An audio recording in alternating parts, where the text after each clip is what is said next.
Hello everyone. Welcome to the red buzzer YouTube channel. कैसे हो सभी? आई होप कि आप सभी बढ़िया होंगे। तो स्टार्ट करेंगे आज के एक इम्पोर्टेंट लेक्चर को। जैसा कि आपको थंबनेल देख के भी पता लग ही चुका होगा कि एक मैथमेटिक्स का सीटेट का जो 2012 में हुआ जो एग्जाम पेपर 1 का, उसमें जो पैडागोजी का जो सेक्शन है वो मैं आपके साथ डिस्कस करने वाला हूँ। तो 15 क्वेश्चंस उसमें जो थे वो मैं वन बाय वन आपके साथ डिस्कस करूंगा। आगे बढ़ने से पहले एक इम्पोर्टेंट अपडेट ये है कि अगर आप में से किसी ने भी जो अपना सीडीपी का पेड कोर्स चल रहा है, कंप्लीट सीडीपी का पेड कोर्स जिसमें हम अच्छे से प्रेपरेशन करवा रहे हैं आपकी, वो आप ज़रूर से ज्वाइन कर सकते हैं। और चाहे आप सीटेट, रीट, एचटेट, पीएससेट, यूपीटेट के लिए प्रिपेयर हो रहे हैं, तो इन सभी की आप अच्छे से प्रेपरेशन मेरे साथ आप कर सकते हैं उस पेड कोर्स में। और थ्योरी के साथ साथ मैं आपको एमसीक्यूज भी कवर करवाने वाला हूँ। ये हमारा वो नंबर है जिस पे आप पहले डेमो लेक्चर भी प्राप्त कर सकते हैं। ये हमारा व्हाट्सएप नंबर है, हेल्पलाइन नंबर भी यही है। तो जो भी आपको इंक्वायरी करनी है इसके रिगार्डिंग आप इससे कर के और प्रॉपर उसके बाद कोर्स ज्वाइन कर सकते हैं। स्टार्ट करते हैं अपने फर्स्ट क्वेश्चन को। First question is Shailaja can express a number in different way. Example 4 is equal to 2 plus 2 and 4 is equal to 1 plus 3 etcetera. Means एक शैलजा है जो विभिन्न तरीकों से क्या कर रही है कि संख्या को ना व्यक्त कर सकती है, जैसे कि उस उन्होंने आपको बता दिया। देखो बात तो वही है ना कि 4 को 2 प्लस 2 लिख दीजिए आप, 4 को 1 प्लस 3 लिख दीजिए। तो बात तो एक ही है उन दोनों की। अभी आगे क्या पूछ रहे हैं अपने से? In which developmental phase of numbers is she. वो जो है नंबर्स के कौन से एक डेवलपमेंटल फेज में है। तो ये काफी एक अच्छा क्वेश्चन था और काफियों के लिए प्रॉब्लमेटिक पॉइंट भी है। देखो फर्स्ट ये है कि क्वांटिफाइंग फेज। नहीं, देखो क्वांटिफाइंग नहीं होगा। ये नहीं है कि वो नंबर्स के आगे जो है एक इसको बांट करके इस प्रकार से लिख पा रही है, तो यह नहीं है कि उसका जो है एक जो परिमाणात्मक आप बोल सकते हैं कि हाँ, गिनती में वो ऐसा सब कर पाती है। ये बिल्कुल एक रॉन्ग पॉइंट रहेगा अगर आप इसके साथ आगे बढ़ रहे हैं। नेक्स्ट आपके पास 3 ऑप्शंस और भी हैं। पार्शनिंग फेज मींस जिसे हम विभाजनात्मक अवस्था बोलते हैं, गुणनखंड अवस्था बोलते हैं, संक्रियात्मक अवस्था बोलते हैं। देखो गुणनखंड अवस्था भी तो गलत हो जाएगा ना, ये दोनों ऑप्शंस अभी तक गलत हो चुकी हैं। ये भी समझ लीजिए। अगर मैं इसको ये लिखता कि 2 is equal sorry 4 is equal to 2 into 2, then मैं ये बोल सकता था कि ये जो है ना, ये मेरा गुणनखंड वाली साइड पे आया। हाँ, जो शैलजा थी अगर वो इस प्रकार से करती तो वो तो गुणनखंड वाली साइड पे हो जाता, क्योंकि मैं इसके तो फैक्टर्स बना रहा था। तो फिर तो ये संभव था। बट ऐसा तो कुछ संभव ही नहीं है इसके साथ। ये तो कुछ हो नहीं रहा इसके साथ, तो इस वजह से ये दोनों तो गलत होती हुई। अभी आपको क्लियर होता हुआ कि ये दोनों ऑप्शंस है, इनमें से ही कोई राइट आंसर होने वाला है। अभी देखते हैं फिर। देखो पार्शनिंग फेज भी नहीं हो सकता। रीजन क्या है? ये विभाजन थोड़ी ना कर रही है कुछ ऐसा। ये अगर हम जाने, ये संक्रिया अवस्था है। देखो ऑपरेटिंग क्या होता है? जब हम किसी एक कार्य को एक फंक्शनिंग में लेके आते हैं, उसका प्रयोग कर पाते हैं, तो जो उसने योग्यता सीख ली है ना, इसके आधार पे, हाँ, कि वो जमा का कंसेप्ट सीख चुकी है, एडिशन का कंसेप्ट उसे पता लग चुका है, तो अभी उसको किसी भी तरह से वो लिख सकती है। बट मेन बात क्या है? मेन बात यही है कि उसकी वो फंक्शनिंग कर पा रही है, उसका रियल लाइफ में प्रयोग कर पा रही है, तो यही एक राइट आंसर। आगे बढ़ देंगे नेक्स्ट क्वेश्चन की ओर। A child of class third reads 482 as 482. Okay, तो एक बच्चा है जो कि कक्षा थर्ड का है, वो बच्चा क्या करता है? जो 482 है, इसको 482 पढ़ता है। ओके चलो ठीक है भी तो 482 ठीक ही पढ़ रहा है बच्चा, कोई प्रॉब्लम नहीं है, आगे देखते हैं। लेकिन उसे 40082 लिखता है, मीन्स 40,082, 40,082 लिख देता है वो। तो इससे क्या है फिर? What does this indicate for a teacher? तो ये जो है ये टीचर के लिए क्या इंडिकेट कर रहा है, यह शिक्षक के लिए किस ओर संकेत करता है? First one is child is not attentive in the class and is a careless learner. कि जो बच्चा है ना, वो कक्षा में एकाग्र नहीं है और ध्यान से नहीं सुनता। आगे है कि child is a careful listener but has not established sense of place value.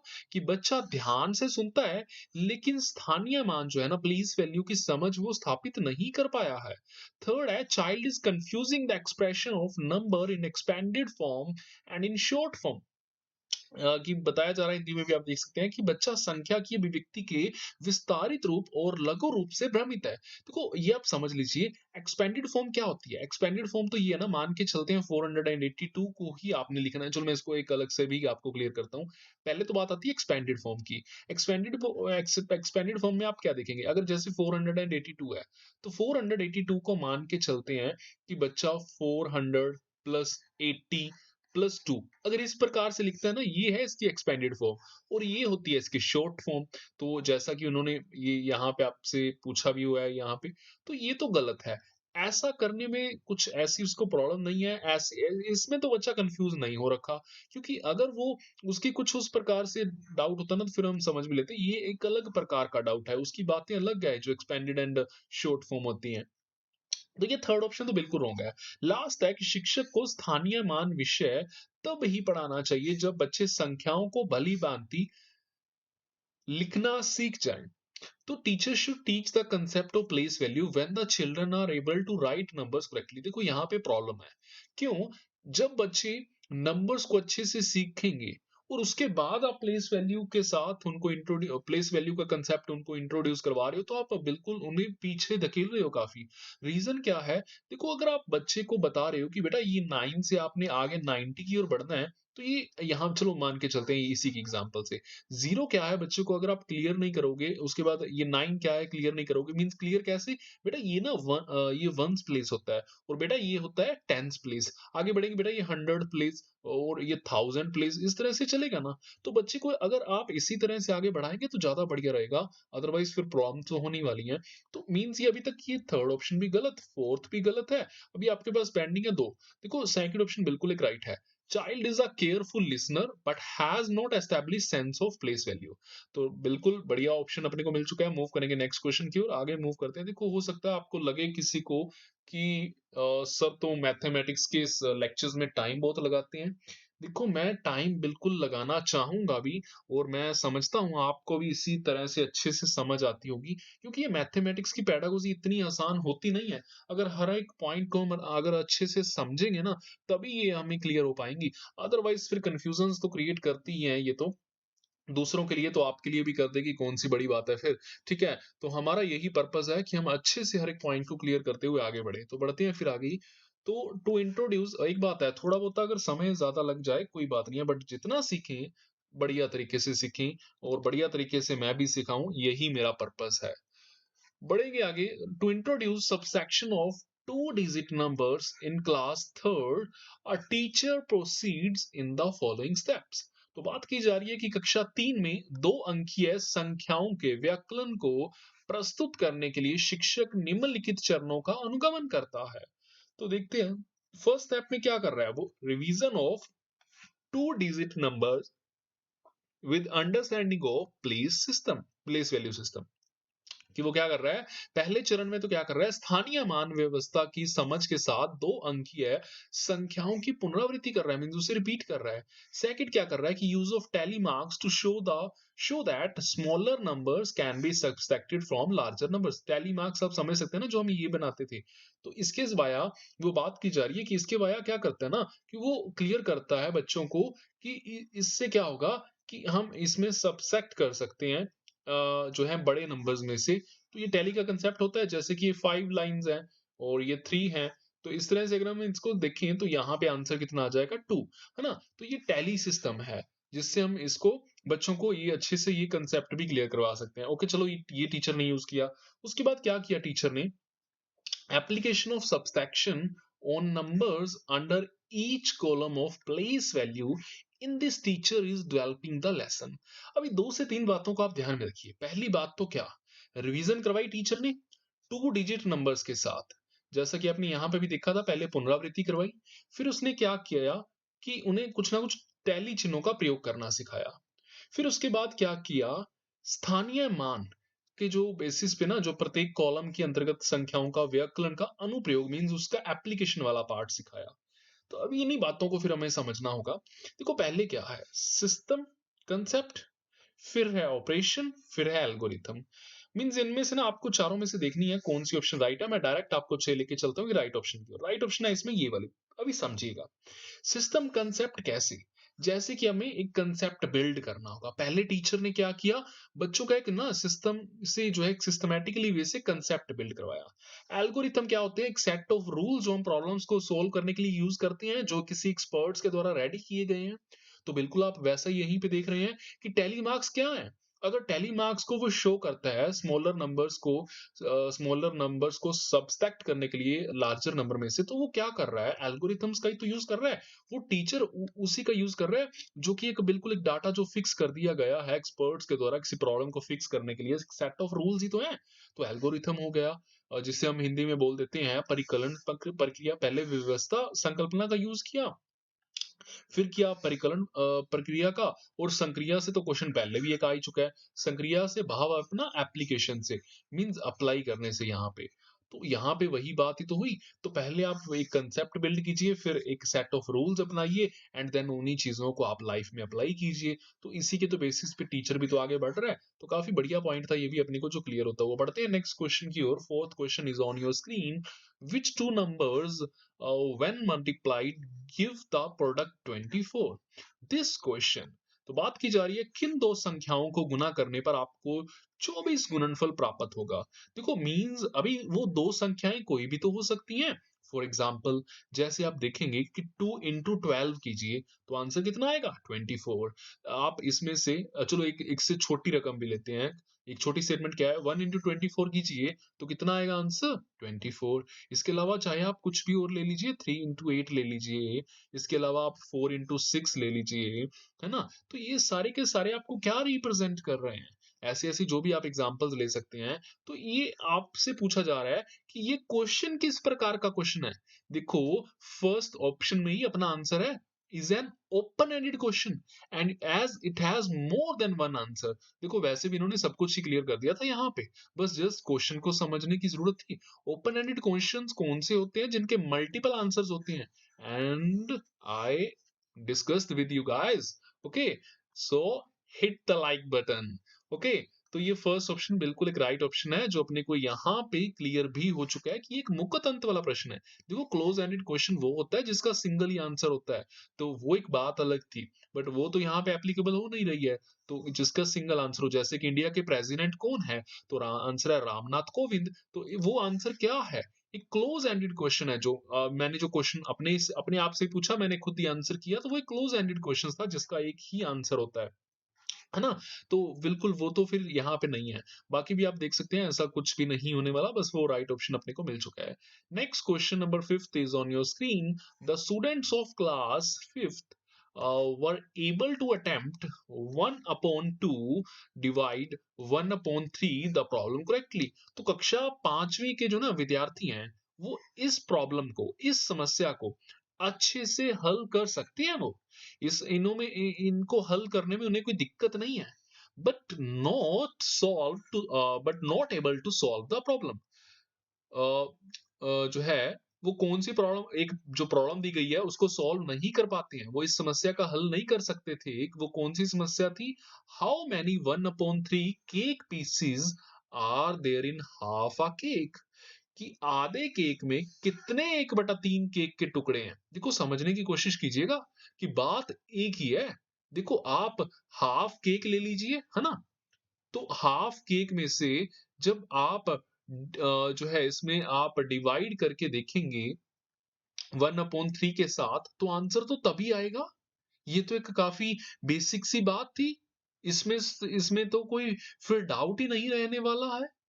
तो बिल्कुल एक बात है ना कि बच्चे इसको तो अच्छे से समझ जाएंगे, बट इनको कब समझेंगे। तो यही तो एक बात थी। इनमें से जो है, जो एक इंपॉर्टेंट पॉइंट अपने लिए यही था, जो हम यहाँ पे साथ के साथ क्लियर भी कर चुके हैं। तो फिर हमें यहाँ पे किस बात पे ध्यान देना है, ध्यान अपने को इस बात पे देने की जरूरत है। वो इससे पीछे पूछ रहे हैं कि इसके पीछे रीजन क्या है कि बच्चे इस प्रॉब्लम को सॉल्व नहीं कर पाए थे। एक्चुअली में बात तो ही की थी, बट यहाँ पे तो एक सिंपल बात में लिख दिया गया।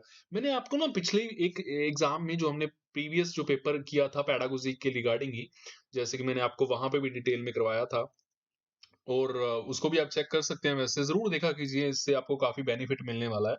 तो उसमें हमने क्या किया, क्या क्लियर किया था, उसमें हमने ना ये सब बातें जरूर से क्लियर की थी कि वर्ड प्रॉब्लम्स, कि बच्चे वर्ड प्रॉब्लम्स को अगर अच्छे से नहीं कर पाते, जो छोटी जो अवस्था होती है, जो प्राइमरी स्टेज की अवस्था होती है, तो फिर आगे चल के उनको काफी प्रॉब्लम्स होती हैं।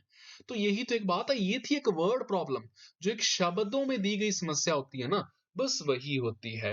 तो यहाँ पे कुछ और तो खास कुछ था नहीं, बात तो बिल्कुल एक सिंपल सी थी, अपने को उसी के रिगार्डिंग ही तो देखना था। तो देखते हैं फिर कौन सी ऑप्शन राइट है। देखो फर्स्ट है students language development is poor, कि बच्चों का जो भाषा विकास है वो बहुत खराब है। ये तो गलत ऑप्शन है ना, ऐसा तो कुछ भी इसमें राइट होने वाला नहीं है, ये तो बिल्कुल एक गलत है। आगे देखेंगे, problem is of higher difficulty level for class fifth, नहीं ये प्रॉब्लम तो बहुत बेसिक है, कक्षा 5 के लिए उच्च कठिनाई स्तर की समस्या बिल्कुल भी नहीं है जी, ये भी गलत है इसी वजह से। नेक्स्ट है कि operations on fractions are taught without contextualisation and language support, कि जो ऑपरेशंस की बात की जा रही है ना, कि भिन्नों पर संक्रियाएं जो हैं बिना संदर्भीकरण और भाषा सहायता के पढ़ाई गई हैं। तो ये बिल्कुल एक अच्छा पॉइंट है। यही तो बात है, हमने भी तो यही पढ़ा, कि जो हमने यही तो एक बात देखी थी, कि बिना किसी लैंग्वेज सपोर्ट के और बिना उसे कॉन्टेक्स्ट के साथ रिलेट किए, मींस कॉन्टेक्चुअलाइजेशन यही हुआ ना, कि उसके संदर्भ में वो बातें नहीं की गई थी, और इसी वजह से फिर वो बच्चे को प्रॉब्लम हुई। तो इससे हमें ये पॉइंट भी अच्छे से क्लियर हो जाता है। मूव करते हैं नेक्स्ट क्वेश्चन की ओर। Question number 6 is on your screen. देखते हैं इसी के रिगार्डिंग फिर।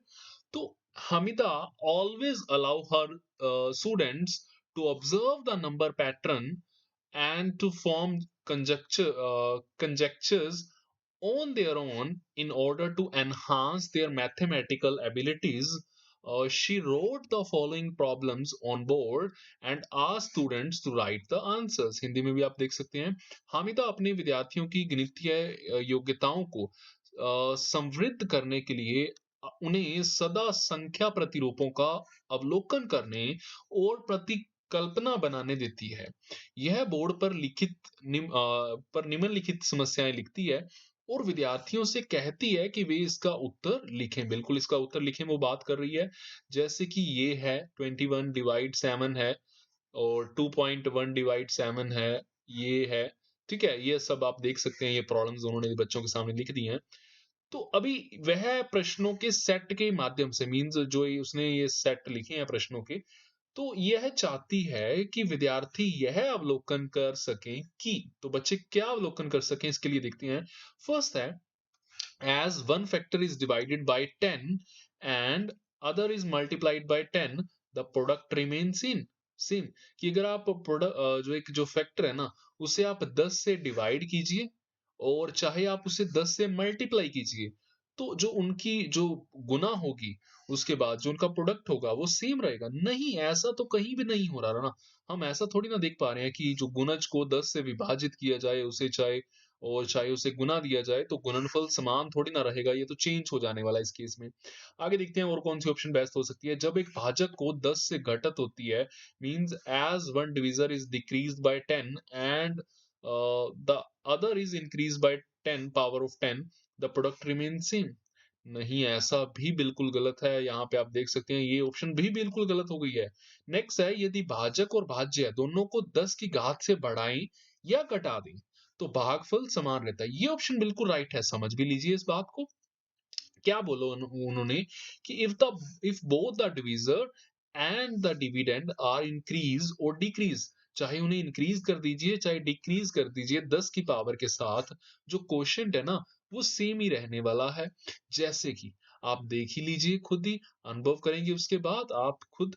वो क्या है ना, अगर हम इसको समझें देखें, देखो जैसे हम 21 को 7 के साथ डिवाइड करेंगे, आंसर क्या आएगा 3। और इसी तरह आप इसको भी देख सकते हैं 2.1, एंड इसको आप अगर डिवाइड करेंगे 0.7 के साथ, है ना, यही बात है ना, कि 2.1 को 0.7 दिया हुआ है, इसके साथ आप डिवाइड, देखो पॉइंट के साथ तो हम वैसे भी पॉइंट कैंसिल कर ही देते हैं ना, तो सेम वही तो रह गया, आंसर फिर से 3 आएगा। चाहे आप इसको वैसे भी, चलो इससे आपको कंफ्यूजन हो जाती है, तो इस तरह से भी तो आप कर सकते हैं। देखो पॉइंट हटाएंगे तो नीचे कितना आएगा 10, अगर इसका पॉइंट हटाएंगे तो इसका 10 ऊपर जाएगा, 10 से 10 कैंसिल, तो आंसर तो फिर भी वही है ना। कंफ्यूजन तो मैं कोई रहने ही नहीं देना चाहता आपकी। इस तरह से आप इसको भी देख सकते हैं। देखो पॉइंट से पॉइंट कैंसिल कर दीजिए, तो बात फिर से भी वहीं पे 3, और इसको भी आप पॉइंट से पॉइंट कैंसिल करेंगे तो 3 तो आ जाएगा क्योंकि ये 1000 के साथ डिवाइड करके लिखा गया है, क्योंकि 1000 के साथ 1000 कैंसल हो जाएगा। चाहे आप इसको 10 के साथ बढ़ाइए, चाहे आप 10 के साथ माइनस कीजिए, मीन्स डिवाइड दीजिए, चाहे आप मल्टीप्लाई करके आगे बढ़ जाइए, मीन्स चाहे आप डिवाइड के साथ आगे बढ़िए, चाहे मल्टीप्लाई के साथ आगे बढ़िए, तो बात तो एक ही है, आंसर तो सभी का 3 ही आने वाला है, कोई चेंज नहीं आने वाला। तो बिल्कुल राइट आंसर। मूव करेंगे नेक्स्ट क्वेश्चन की ओर, तो बिल्कुल आपको मिल चुका है, इसका थर्ड ऑप्शन बिल्कुल एक राइट आंसर है। नेक्स्ट और देखते हैं, प्याजे believe that learning results from social instruction and a mathematics teacher believing in Piaget's theory shall use। प्याजे का विचार था कि सामाजिक अनुदेशन से सीखना होता है और गणित का एक शिक्षक प्याजे के सिद्धांत में विश्वास करते हुए क्या दिखेगा फिर। देखो पहली बात, आपने जिन्होंने भी आप में से जिन्होंने भी पेड कोर्स ज्वाइन किया हुआ है सीडीपी का, तो उनको तो अच्छे से पता है। वैसे भी हो सकता है आपने ओपन प्लेटफॉर्म के भी काफी सारे लेक्चर्स लगा लिए हों सीडीपी के, तो बिल्कुल मैंने ये बात अच्छे से बताई हुई है कि देखो प्याजे ऐसी कोई बात नहीं करते थे। बट ये 2012 में ये जो क्वेश्चन आया हुआ था, ठीक है, इनके अकॉर्डिंग भी आगे बढ़ चलते हैं। पर इसमें अगर हम समझें तो इन्होंने प्याजे को सोशल इंस्ट्रक्शंस के साथ रिलेट किया था। तो प्याजे तो ऐसी बात करते नहीं थे। मैं वैसे आपको बता देना चाहता हूँ, ये पक्की बात है, उनसे एक मिस्टेक हुई होगी। और इसके लिए ना राइट आंसर यहाँ पे होना चाहिए था वाइगोत्स्की। पहली बात तो राइट आंसर तो नहीं बोलेंगे, बट यहाँ पे प्याजे के स्थान पर वाइगोस्की होना चाहिए था, ये मेरा मानना था। ओके, और वाइगोस्की फिर इनके अकॉर्डिंग क्या करते, मींस यहाँ पे भी आप वाइगोस्की देख सकते हैं। और ऐसा कुछ इन्होंने दोबारा से फिर मिस्टेक दोहराई नहीं थी। पर ठीक है, इस क्वेश्चन के अकॉर्डिंग भी एक सबसे बेस्ट जो एक आंसर था ना, वो सैकिड ही था। कि वो जो है ना, फिर ग्रुप प्रोजेक्ट को प्रेफर करेंगे, ग्रुप डिस्कशन को प्रेफर करेंगे, क्योंकि बच्चों की सोशल इंटरेक्शंस होगी और बच्चे सामाजिक अंतःक्रियाओं से सीख पाएंगे।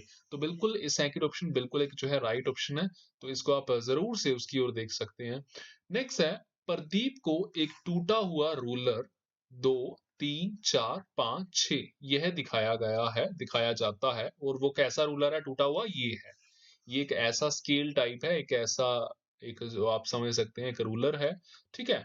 और मीन्स जो आप देख लें ना अपने, 2 से ही उसको दिखाई देना पड़ रहा है, उससे पहले उसको 1 तक की काउंटिंग उसको नहीं दिख रही कहाँ पे है। तो एक टूटा हुआ रूलर है। और पूछा जाता है कि रूलर में 5 जो सेंटीमीटर है ना, वो कहाँ पे है। वह रूलर उठाता है और रूलर पर क्या करता है, 6 सेंटीमीटर के निशान को चिन्हित करता है। तो मीन्स अभी उसने 5 सेंटीमीटर बताना था, ठीक है। तो जो उसने 5 सेंटीमीटर उस पे जो है पॉइंट करना था, उसने पॉइंट कहाँ पे किया, 6 पे। उसने क्या सोचा, ये हुआ जी 1, ये हुआ 2, 3, 4 और 5 और 6, है ना। उसने तो कुछ ऐसा ही किया। और अगर हम इसको समझें तो उसने क्या किया होगा, अगर हम इसको अच्छे से देखें जाने तो मीन्स उसने ये माना 1, 2, 3, 4, 5, है ना, ये कुछ उसने ऐसा मान के चला। तो अभी उसका जो ये आंसर है, ये क्या है? देखो अच्छे से आप भी समझ गए होंगे, ये बिल्कुल एक गलत आंसर है। पहली बात तो ये, इसी वजह से पहली ऑप्शन तो वैसे ही गलत हो जाती है, करेक्ट तो हो नहीं पाएगा, गलत कैसे है? देखो समझिएगा इस बात को, अभी ना यहाँ से 1 स्टार्ट होगा, उसको यहीं से स्टार्ट करना पड़ेगा। रीज़न क्या है? क्योंकि 1 तो है ही नहीं। हमें क्या पता कि 1 यहाँ पे है, 1 यहाँ पे है या 1 यहाँ पे है, तो उससे तो कुछ पता ही नहीं है। तो ये हुआ 1, 2, 3, 4 और 5, जहां पे भी 7 चले जाएगा ना, मान के चलते हैं यहां तक आता है, हमें भी नहीं पता कहां तक जाएगा। तो ये हुए जी 5। तो इसके बेसिस पे आपने अभी बताना है, देखते हैं फिर। ये पहली ऑप्शन तो वैसे ही गलत होगी, बाकी 2 ऑप्शंस पेंडिंग है। सेकंड में पूछ रहा है, बता रहा है आपको इज इनकरेक्ट, इनकरेक्ट तो है, बिल्कुल ठीक है। As he is showing a point only and note the distance between the 2 points marked as 0 and 5। Hindi में भी आप देख लीजिए कि गलत तो है, क्योंकि यह केवल निशान को देख रहा है, न कि 0 और 5 के रूप में चिन्हित 2 बिंदुओं की दूरी को। तो ये बात तो हमें भी पता है कि 5 तक तो उसने बढ़ना है। पर यहाँ पे 0 और 5 के रूप में जो है बिंदुओं की बात अलग है, और निशान को नहीं उसने, उसने तो बिल्कुल जी 6 तक तो वो बढ़ा, ऐसी तो कोई बात नहीं थी। तो ये बात तो गलत है, फिर सेकंड ऑप्शन तो गलत है जी। फर्स्ट भी रॉन्ग, सेकंड भी रॉन्ग, थर्ड क्या है, गलत है, बिल्कुल ठीक है, गलत तो है। क्योंकि रूलर टूटा हुआ है, हमें भी पता है टूटा हुआ है, और उसे 2 से शुरू करना चाहिए, बिल्कुल ठीक है। और 7 को चिन्हित करना चाहिए ताकि वांछनीय चिन्ह है, ठीक है? एज़ द डिज़ायर्ड मार्क, जहाँ पे उसकी इच्छा है फिर वहीं पे वो लगा पाएगा। तो आगे बढ़ने से पहले मैं आपको ये भी बता देना चाहता हूँ कि आपने अभी तक हमारा टेलीग्राम का चैनल जॉइन नहीं किया तो ज़रूर से आप भी कर लीजिएगा। हमारे फेसबुक पेज को लाइक करके रखिए, इंस्टाग्राम पे आप हमें फॉलो कर लीजिए। इन सभी का लिंक इसी वीडियो के डिस्क्रिप्शन में है। आप इनको ज़रूर से जान जॉइन कर सकते हैं ताकि आपको सभी की सभी इम्पोर्टेंट अपडेट्स हमारे चैनल के वाया और चाहे वीडियोज़ की प्रॉपर अपडेट्स है वो आपको वन बाय वन वहीं पे मिलती रहें। तो स्टार्ट करते हैं 9th क्वेश्चन को आगे। Uma was not able to understand the concept of odd and even numbers. In order to improve her understanding, the teacher took some 20 pebbles of different colors and asked her to pair them up and sort out the numbers from 1 to 20 for which pebbles get paired up or don't get paired up Uma. तो देखते हैं उमा जो है ना सम और विषम means odd जो और इवन जो है इवन और ओड आप देख सकते हैं संख्याओं की संकल्पना को वो समझ नहीं पा रही है, उसके कंसेप्ट को वो समझ नहीं पा रही है और उसकी संकल्पना को सुधारने के लिए शिक्षक को भिन्न भिन्न रंग वाले कुछ 20 कंकड़ लेने पड़ रहे हैं, 20 पेबल्स लेने पड़ रहे हैं, उसने लिए हैं और उसे जोड़े उसे उससे ना उनके जोड़े बनाने के लिए कहा गया। साथ ही क्या किया गया, 1 से 20 तक संख्याओं को छांटने के लिए भी कहा गया जिन कंकड़ों के जोड़े बन पाए थे। तो जिनके जोड़े नहीं बन पाए, उमा फिर जो है क्या कर पाई? ठीक है, उमा के लिए फिर क्या ज़रूरत है? क्या वो एक श्रव्य शिक्षार्थी है, विज़ुअल लर्नर है? क्या वो काइनेस्थेटिक लर्नर है? क्या वो ऑडिटरी लर्नर है? ऑडिटरी तो बिल्कुल तब हुई ना जब वो सुन के बिल्कुल सीखती है, उसको उसी प्रकार की हेल्प चाहिए। विज़ुअल तब हुई कि जब वो मान के चलते हैं कि उसको आप देख सकते हैं कि बिल्कुल उसे देखकर सीखने पे वो ज़्यादा डिपेंड है। काइनेस्थेटिक तब हुई जब अगर हम बात करें कि वो बिल्कुल शारीरिक आधार पे उसको सीखना चाहिए या फिर मोटर स्किल्स के आधार पे बात आती है, तो वो सब तो गलत है। लास्ट ऑप्शन बिल्कुल राइट है कि जहाँ पे ना उसको एक पर्सनल अटेंशन चाहिए, यहाँ पे उसको व्यक्तिगत ध्यान की आवश्यकता है। उसके बाद फिर उसको ये प्रॉब्लम आने वाली नहीं है। नेक्स्ट है rubrics of assessment for the geometry lesson on points and lines in class 4th shall be। तो क्या बात की जा रही है कि कक्षा चौथी में बिंदु और रेखा पर ज्यामितीय पाठ के लिए आंकलन निर्देश होंगे। तो वो क्या क्या होंगे देखते हैं फिर इसके लिए। फर्स्ट है can differentiate between line and line segment, can mark a point out, can draw a line segment of given length accurately. Second है can measure the line in centimeter and inch accurately, can name the line। ये तो गलत है ना कि वो बच्चा centimetre और इंच को पूरी अच्छी तरह से माप सके और रेखा का नाम भी बता पाए, नहीं ये पर्पस नहीं होना चाहिए। तो आगे है नेक्स्ट है परिशुद्ध रूप से means can measure the line segment in centimetre and inch accurately and can mark and points means वो जो है लाइन सेगमेंट हमें पता है ना कि जैसे कि जिसका starting point and and point होते हैं ये दोनों, जैसे कि मैं एक लाइन सेगमेंट ले रहा हूँ ये ए बी, जिसका स्टार्टिंग और एंडिंग पॉइंट है, इसको हम बोलते हैं लाइन सेगमेंट रेखाखंड। और इसकी इसको ना बच्चा लंबाई और इसको जो सेंटीमीटर और इंच में अच्छे से माप पाए और मार्क कर पाए इनके जो पॉइंट्स को, जो लास्ट वाले हम ये भी जैसे कि लेट कर रहे थे इसको बच्चा मार्क पाए, नहीं ये कुछ ऐसा पर्पस नहीं होना चाहिए। लास्ट बिल्कुल हमें अच्छा सा दिखाई दे रहा है कि कैन डिफरेंशिएट बिटवीन लाइन रे and line segment, can define them, ये ऑप्शन जो है बिल्कुल एक राइट ऑप्शन है। इसको हम अगर हम बात करें तो ये एक जो है एक अच्छी ऑप्शन है और इसी के साथ हम आगे बढ़ सकते हैं। तो लास्ट ऑप्शन ये जो है अपने पास ये बिल्कुल एक जो है राइट ऑप्शन है कि बच्चा रेखा किरण और रेखाखंड में अंतर कर सकता है और उन्हें परिभाषित कर सकता है और इसके लिए बिल्कुल आप जो है वो इसके साथ आगे बढ़ सकते हैं। नेक्स्ट है 11th क्वेश्चन आपकी स्क्रीन पे। In a class a teacher ask the students to define a quadrilateral in different ways using sides, using angles, using diagonals, etc. The teacher's objective is to, कि कक्षा में शिक्षक विद्यार्थियों को विभिन्न प्रकार से चतुर्भुज को परिभाषित करने के लिए कहती है, तो शिक्षा का उद्देश्य क्या होना चाहिए। तो देखते हैं कि वो भिन्न भिन्न प्रकार से जो है चतुर्भुज को परिभाषित करने के लिए बोल रही है, तो इसके पीछे क्या एक पर्पस होना चाहिए। फर्स्ट है help the students to explore various definition. Second है कि फर्स्ट तो ये हुआ ना कि विभिन्न परिभाषाओं को खोजने में विद्यार्थियों की सहायता करना। सेकंड है कि help the students to understand quadrilateral from different perspectives, की विभिन्न परिप्रेक्ष्यों से चतुर्भुज को समझने में विद्यार्थियों की सहायता करना। थर्ड है कि help the students to memorize all definition by heart. ये गलत है, मेमोराइजेशन तो वैसे भी गलत हो जाएगा कि कंठस्थ करना, बच्चों को रट्टा लगवाना बिल्कुल गलत है ये तो। और लास्ट ऑप्शन है कि help the students to solve all problems of quadrilateral based on definitions, कि परिभाषाओं पर आधारित चतुर्भुज की सभी समस्याओं की व्याख्या करने में जो है विद्यार्थियों की जो है सहायता करनी है। देखो चारों ऑप्शंस में से आपको अभी सबसे एक अच्छी ऑप्शन मिल चुकी होगी, वो सेकंड ऑप्शन है कि विभिन्न परिप्रेक्ष्यों में चतुर्भुज को समझने में विद्यार्थियों की सहायता करनी है, कि help the students to understand quadrilateral from different perspectives, कि वो बच्चों को उसके जो डिफरेंट पर्सपेक्टिव्स है ना, उसको समझा पाने में जो है उसकी हेल्प कर पाती है और कर पाएगी इसके साथ। क्योंकि यही है ना कि बच्चों को पहले कभी-कभार उसके देखो एंगल से इंट्रोड्यूस करवाए, फिर डायगोनल से इंट्रोड्यूस करवा सकती है। उससे भी पहले एक पेरीमीटर से इंट्रोड्यूस करवा सकती है ना। इसकी साइड्स बता सकती है कि जैसे कि रेक्टेंगल दे रहे हैं, ये साइड इक्वल होती है, ये इसकी ऑपोजिट साइड्स इक्वल होती हैं, या जो सामने वाली जो साइड्स होती है ना इक्वल होती हैं, ये एंगल्स 90 डिग्री के होते हैं। तो अलग-अलग ये जो ऐसे ऐसा कुछ करने के पीछे बच्चों का यही है कि उनका जो है डिफरेंट पर्सपेक्टिव को डेवलप करना चाहती है स्टूडेंट्स के, वो एक अच्छा पॉइंट थी और अच्छे से बच्चे समझ भी पाएँ उस बातों को। Next है students are asked to establish a relation between vertically opposite angles. They draw various figures. बात की जा रही है कि विद्यार्थियों में ऊर्ध्वा उद्वरा कुछ ऐसा ही है, मे बी मैं अच्छे से प्रोनाउंस किया इस पॉइंट को। और उद्वरा मुख सम्मुख कोनों के मध्य संबंध स्थापित करने के लिए कहा जाता है।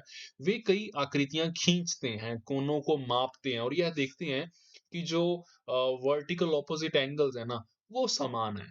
जैसे कि आप एग्जांपल ले लीजिए, देखो वर्टिकल ऑपोजिट एंगल जैसे आप समझते होंगे इन बातों को। हम जैसे कि मान के चलते हैं एक बच्चों ने फिगर ड्रॉ की और बच्चों ने ये बाद में देखा कि ये जो एंगल था ना, कौन-कौन सा? ये वाला एंगल इक्वल है ये तो। और इसी तरह से हम देख सकते हैं बच्चे ये पाते हैं कि ये एंगल और ये एंगल भी इक्वल है। इसी तरह अगर हम बात करें, बच्चों ने कि ये फिगर ड्रॉ की और बच्चों में पाया कि ये इक्वल है। बच्चों ने एक ये क्रॉस ड्रॉ किया, बच्चों ने पाया कि ये इक्वल है, ये इसके इक्वल है। बच्चों ने कुछ मान के चलते हैं ये फिगर ड्रॉ की तो बच्चों ने इन सब को पाया कि ये इक्वल है। तो यही सब बातें हैं, बच्चे मीन्स जैसा भी करें, वो बच्चों को तो यही पता चला कि भाई जी कि इससे ना सभी के सभी तरह से एंगल तो इक्वल ही आने वाला है। तो फिर हम कौन सा एक आंसर राइट लगाएं? फर्स्ट है विजुअलाइजेशन लेवल, नहीं देख के तो थोड़ी ना उन्होंने सीखा कुछ, ऐसी कुछ बात नहीं है, करके सीख रहे हैं वो तो। इनफॉर्मल डिडक्शन लेवल, नहीं ऐसा भी कुछ नहीं है कि अनौपचारिक निगमन स्तर पर है वो। और अनौपचारिक तो यही है ना कि बस ऐसा जस्ट देसी टाइप जो काम चला लिया, ऐसा नहीं होता जैसे घरेलू टाइप का, ये नहीं है। एनालिटिकल लेवल बिल्कुल अच्छा है, बच्चे विश्लेषण करके सीख पाए और उसको तभी अच्छे से समझ पाए। निगमनात्मक में नहीं है ना कि रूल टू एग्जाम्पल बढ़े, ऐसा कुछ नहीं हुआ। तो एनालिटिकल सही है कि बच्चे अच्छे से परख करके आगे बढ़े। नेक्स्ट है होट्स के बेसिस पे, और होट्स की डेफिनेशन आप वैसे भी ध्यान में रखिएगा कि हायर ऑर्डर थिंकिंग स्किल्स, इसकी full form based questions demand the, जो उच्च क्रमीय चिंतन कौशल होते हैं ना, जिनमें चिंतन का प्रयोग होता है, थिंकिंग स्किल्स यूज होती हैं, तो उस पर जो आधारित प्रश्न होते हैं वो किसकी मांग करते हैं? ये काफी इंपॉर्टेंट क्वेश्चन है साइकोलॉजी के पक्ष से भी। Knowledge of facts, rule and फॉर्मूले, नॉलेज ऑफ एल्गोरिथम्स। देखो एल्गोरिथम्स मैंने आपको पहले ही बताया, एक सेट ऑफ रूल्स है। देखो सेट ऑफ रूल्स थोड़ी ना हेल्प करेंगे इसमें, कि जो दूसरों के द्वारा बना दिए गए एक प्रॉब्लम को सॉल्व करने के लिए, वो थोड़ी ना आपकी हायर ऑर्डर थिंकिंग स्किल्स में सबसे ज्यादा यूजफुल होते हैं। वो इस सब का डिमांड नहीं करते। क्या वो फैक्ट्स का, तथ्यों, नियमों और सूत्रों के ज्ञान का एक डिमांड करते हैं, उसकी मांग करते हैं? ये दोनों अभी तक गलत है जी, ये किसी भी तरह से मांग नहीं करते हैं। नेक्स्ट है knowledge of symbols and diagrams, नहीं बिल्कुल गलत है। Knowledge and some degree of cognitive, बिल्कुल ठीक है। देखो वैसे भी हमने साइकोलॉजी में ये काफी अच्छे से पॉइंट डिस्कस किया हुआ है, जो थिंकिंग है वो कॉग्निटिव स्किल्स के साथ ही जुड़ी हुई है, कॉग्निशन के साथ जुड़ी हुई है। तो ये एक उसी के साथ अच्छा सा एक पॉइंट है। वीडियो को लाइक ज़रूर से कर दीजिए, काफ़ी मेहनत लगती है इसके लिए। तो आप ज़रूर से हमें इस वीडियो को लाइक करेंगे तो हम भी उसी से मोटिवेट होते हैं। तो नेक्स्ट क्वेश्चन आपकी स्क्रीन पे कि most appropriate formative task to assess the students understanding of data analysis is. कि आंकड़ों के विश्लेषण संबंधी जो है विद्यार्थियों की समझ का आंकलन करने के लिए सर्वाधिक उचित रूपात्मक कार्य क्या है इसमें से? फर्स्ट है क्विज, सेकंड है रोल प्ले, थर्ड है क्रॉसवर्ड या सर्वे बेस्ड प्रोजेक्ट। देखो पहली बात, क्विज क्विज नहीं हो सकता। क्यों? क्योंकि उन्होंने डाटा एनालिसिस की बात की है और डाटा एनालिसिस में ये थोड़ी ना कि आप क्विज का यूज कर रहे हैं, कभी भी आप इसका यूज नहीं कर सकते। रोल प्ले, तो देखो रोल प्ले तो ये है ना कि जस्ट आपको कुछ ना कुछ सिखाना है, जस्ट वो विजुअलाइजेशन के बेसिस पे सीख पाए अच्छे से, तो एक बढ़िया पॉइंट होता है। ये भी गलत है। क्रॉसवर्ड भी गलत है ना। क्रॉसवर्ड आप समझते हैं ना, जस्ट एक टाइप से ये जो गेम्स ही होती है, इसमें जो ब्लैक वाली जगह पे कुछ ब्लैक होते हैं, मान के चलते हैं ये ब्लैक कलर है, ब्लैक कलर अपने पास इस टाइम पे अवेलेबल नहीं है जहां से मैं आपको लिख के बता पाऊं, है ना। और चलो मैं इससे कर देता हूँ। ये तो है अपने पास कि मान के चलते हैं ये कुछ 2-3 ब्लैक हैं और इसमें ना आपने देखी होगी ये नोटबुक्स में ये बने हुए आते थे, वैसे मैं आपको अच्छे से क्लियर कर भी देता हूँ। मान के चलते हैं ये होती हैं वर्ड प्रॉब्लम्स। इसमें जो दिए होते थे ना 1-2 मान के चलते हैं ये पूरी तरह से ब्लैक है और कुछ चलो भी ठीक है जो भी, और एक वर्ड दिए दिया जाता था, जैसे कि अगर हम इसको क्लियर भी करें उसी एक आधार पे, आपको कुछ ना कुछ वर्ड्स लिख के दे दिए जाते थे कि जैसे कि DON के, है ना। इसके बाद आपके लिए ओपन छोड़ दिया जाता था, एक लास्ट में लिखा होता था वाई।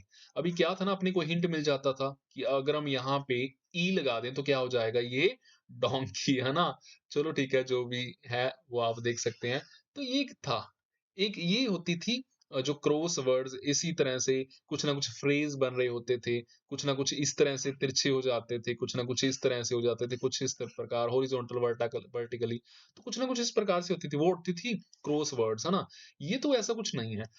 बिल्कुल सर्वे बेस्ड प्रोजेक्ट बिल्कुल राइट है कि बच्चे ना जो डाटा एनालिसिस के लिए वो सर्वे बेस्ड प्रोजेक्ट के आधार पे उन्हें आप अच्छे से जांच पाएंगे। लास्ट क्वेश्चन अभी आपके लिए कि classroom discussion was initiated in class 5th sale in a festival season during topic of percentage, this type of discussion in classroom, कि त्योहार के समय कक्षा 5वीं में क्या हुआ है कि प्रतिशत प्रकरण के समय जो है ना सेल पर कक्षाई चर्चा शुरू की गई है। और कक्षा में इस प्रकार की चर्चा क्या करने वाली है? फर्स्ट है कि help the students to listen to each others opinion and encourage them to represent their argument, कि एक दूसरे के विचारों को सुनने में विद्यार्थियों की सहायता करती है, ठीक है ना, कुछ भी गलत थोड़ी ना है। और अपने तर्क प्रस्तुत करने के लिए उन्हें प्रोत्साहित करती है, तो ये ऑप्शन बिल्कुल अभी तक राइट है। आगे देखते हैं, must be avoided as it raises the noise level of class and disturbs others, की उपेक्षा की जानी चाहिए और यह कक्षा के शोर स्तर को बढ़ाती है, ये गलत है। आप उसे डीमोटिवेट थोड़ी ना करेंगे कि वो नॉइस लेवल को बढ़ा देगी, ये गलत है बिल्कुल। क्लासरूम डिस्कशन तो होनी ही चाहिए, बट ये कंट्रोल भी आपका जरूर से होना चाहिए। नेक्स्ट है help the students to enhance their debating skills, कि वो डिबेटिंग स्किल्स को बढ़ाएगी, ये भी गलत है, ऐसा कुछ कंपलसरी थोड़ी ना है। नेक्स्ट है स्टार हिटेड आर्ग्यूमेंट्स, मींस वो क्लास में गर्मा गर्मी वाली जो है बहस शुरू कर देगी एंड कक्षा के माहौल को खराब कर देगी, स्पॉइल कर देगी एनवायरनमेंट को, ये सब गलत है। वही अपने पास एक राइट ऑप्शन थी जो अपने को मिल चुकी थी। अच्छे से मैंने आपको आपके लिए वो सब 15 के 15 क्वेश्चंस क्लियर किए। मुझे पता है 15 क्वेश्चंस हैं, बट सोचिएगा जरा कितने ज्यादा पॉइंट्स आपकी उसी के साथ क्लियर हो गए होंगे। तो मैं मानता हूं आप भी बिल्कुल ऐसे लेक्चर्स चाहते होंगे, तो बिल्कुल जुड़े रहिएगा। फ्यूचर में भी हमारे साथ ऐसी लेक्चर्स हम आपको देने वाले हैं। बाकी जो सीडीपी का एक कंप्लीट पेड कोर्स चल ही रहा है, आप उसको ज्वाइन कर सकते हैं। और मैथ्स, पंजाबी, उसके पेड कोर्सेज भी हम जल्दी लॉन्च करने वाले हैं। तो आप जरूर से पहले अगर आप सीडीपी का डेमो लेक्चर लेना चाहते हैं तो इसी नंबर पे आप हमें व्हाट्सएप पे मैसेज कीजिए, सीडीपी का डेमो लेक्चर लीजिए एंड देन पेड कोर्स को ज्वाइन कीजिए, अपनी अच्छे से प्रेपरेशन स्टार्ट कीजिए एंड पेपर्स को क्रैक कीजिए। ओके, तो बाकी जरूर से आप हमारे टेलीग्राम चैनल को, फेसबुक पेज को और इंस्टाग्राम पे आप हमें फॉलो करके रखिए, ताकि आपको सारी की सारी इंपॉर्टेंट अपडेट्स मिलती रहें। और टेलीग्राम चैनल को जरूर से ज्वाइन करें, इसका लिंक, इन सभी का लिंक डिस्क्रिप्शन में ही है। इसी वीडियो को डिस्क्रिप्शन में जरूर से जाकर के ज्वाइन करें और मैक्सिमम फ्रेंड्स तक इस वीडियो को शेयर करें। वीडियो तो अच्छी लगी होगी, ये तो पूछने वाली बात है ही नहीं, तो लाइक करना तो बनता ही है।